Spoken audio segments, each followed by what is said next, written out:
itafika day nitatokomea udongoni. Itafika day hamtonionaga tena uzoni.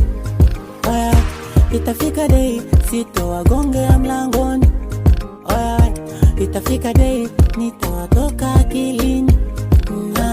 Kila mtu atabaki na yake, mabaya yangu au mazuri, na kila mtu atayasema yake. Alikuwa mtiifu mjeuri, mara yule mwana alikuwa ni mjuaji sana.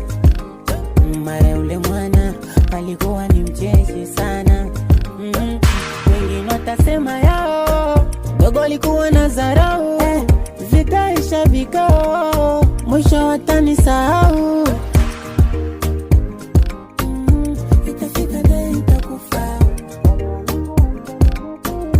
Itafika day nitakufa. Wale mnaosema navimba kisa usta. Itafika day nitakufa. Na nyimbo zangu hazitasikika kitaa.